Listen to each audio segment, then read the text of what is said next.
Thomas the tank engine wouldn't stop being a nuisance. Night after night he kept the other engines awake. I'm tired of pushing coaches. I want to see the world. The other engines didn't take much notice, for Thomas was a little engine with a long tongue.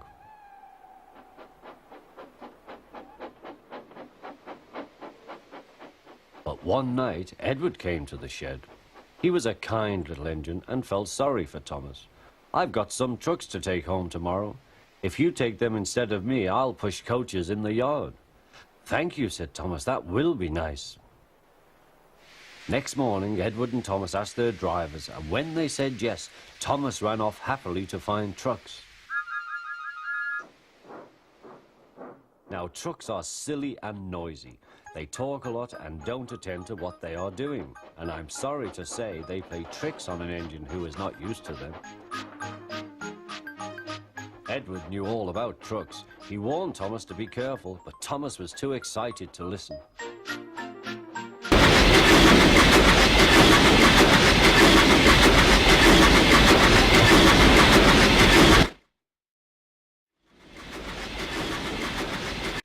And when the signal dropped, Thomas was ready. The guard blew his whistle. "Peep, peep," answered Thomas and started off. But the trucks weren't ready. "Oh, oh, oh," they screamed. "Wait, Thomas, wait." But Thomas wouldn't wait. Come on," he puffed. All right, don't fuss. All right, don't fuss," grumbled the trucks.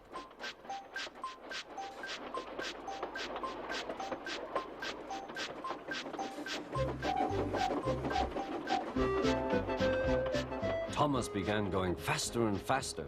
"Whee!" he whistled as he rushed through Henry's tunnel. "Hurry, hurry," called Thomas. He was feeling very proud of himself, but the trucks grew crosser and crosser. At last, Thomas slowed down as he came to Gordon's Hill. "Steady now, steady," warned the driver as they reached the top. He began to put on the brakes. We're stopping," called Thomas. No," answered the trucks, bumping into each other. Go on." Before the driver could stop them, they had pushed Thomas down the hill and were rattling and laughing behind him. Poor Thomas tried hard to stop them from making him go too fast. Stop pushing, he hissed, but the trucks took no notice. Go on," they giggled in their silly way.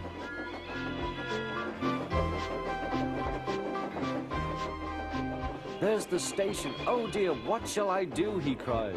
They rattled straight through and swerved into the goods yard. Thomas shut his eyes. "I must stop." When he opened his eyes, he saw he had stopped just in front of the buffers.